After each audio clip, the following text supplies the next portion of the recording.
একটি ডিম দিয়ে কিভাবে পারফেক্ট ভাবে কেক তৈরি করা যায় সেই রেসিপিটি আপনাদের সাথে শেয়ার করব। আই হোপ আপনাদের কাছে খুবই ভালো লাগবে। খুবই সহজ পদ্ধতির মাধ্যমে আজকে আপনাদেরকে কেকের রেসিপিটি তৈরি করে দেখাবো। তো ভিডিওটি শুরু করা যাক। প্রথমে পোটলা পাটলি নিয়ে কিচেন রুমে চলে যাব। ফার্স্টে আমাদেরকে একটি ডিম নিতে হবে আর ব্লেন্ড জারে আমি ডিমটা ভেঙে দিয়ে দিলাম। তারপর আমাদেরকে 4 থেকে 5 মিনিট ব্লেন্ড জারে ব্লেন্ড করে নিতে হবে ডিমটি। তারপর পরিমাণ মতো চিনি অ্যাড করে দিব। তারপর আবারও কিছুক্ষণ ব্লেন্ড করে নিব। তারপর শুকনো একটি বাটিতে ব্লেন্ড করা সেই উপকরণগুলো ঢেলে দেব। তার উপরে 1 কাপ ময়দা ভালোভাবে চেলে নিতে হবে যাতে দানাদার কিছু না থাকে। তারপর একটা হ্যান্ড উইক্সের সাহায্যে ভালোভাবে মিশিয়ে নিতে হবে। ভালোভাবে মিক্সড হওয়ার পর এখন আমাদেরকে বেকিং পাউডার দিয়ে দিতে হবে। তো আমি এখানে 1.5 চামচ বেকিং পাউডার নিয়ে নিলাম। তারপর উপকরণগুলো আবারও ভালোভাবে মিক্সড করে নিতে হবে। তারপর আমাদেরকে লিকুইড দুধ তৈরি করে নিতে হবে। অল্প অল্প লিকুইড দুধ দিয়ে আমরা ব্যাটারটা তৈরি করে নিব। ব্যাটারটা ঘন কিংবা পাতলা না হয় সেদিকে আমাদেরকে খেয়াল রাখতে হবে। তারপর দিতে হবে ভ্যানিলা এসেন্স। তো আমি এখানে 1 টেবিল চামচ পরিমাণ ভ্যানিলা এসেন্স দিয়ে দিব, এতে করে সুন্দর একটি স্মেল আসবে। তারপর সামান্য পরিমাণ তেল অ্যাড করে দিব।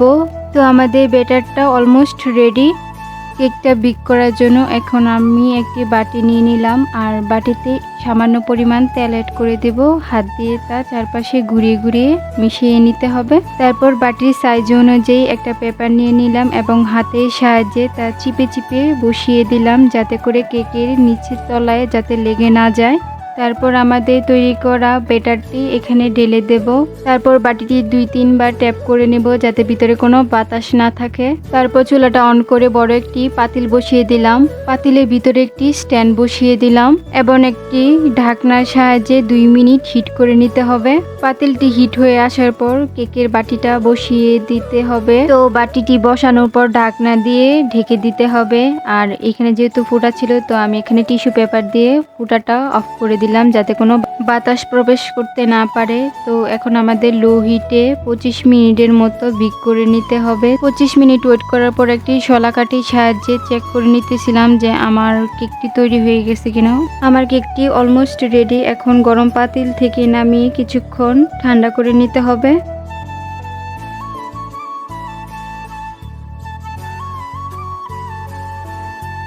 তারপর পাত্রটি ঠান্ডা হওয়ার পর একটি ছুরির সাহায্যে চারপাশে ঘুরিয়ে আলাদা করে নিতে হবে। আলাদা করার পর কেকটি একটি প্লেটে নামিয়ে নিতে হবে। আর এটা হচ্ছে কেকের পিছন সাইড। তো এখন আমরা পেপারটা উঠিয়ে নেব। কেকটি দেখতে খুবই সফট এবং লোভনীয় ছিল এবং মাশাআল্লাহ খেতে খুব মজাদার ছিল। তো আমার এই ছোট্ট রেসিপিটি কার কাছে কেমন লাগছে অবশ্যই আমাকে কমেন্টে জানাবেন। আর ভিডিওটি ভালো লেগে থাকলে লাইক কমেন্ট ও শেয়ার করবেন। আরও নতুন নতুন ভিডিও পেতে আমার পেজটি কিংবা ইউটিউব চ্যানেলটি ফলো দিয়ে রাখতে পারেন। সকলে ভালো ও সুস্থ থাকুন। আল্লাহ হাফেজ।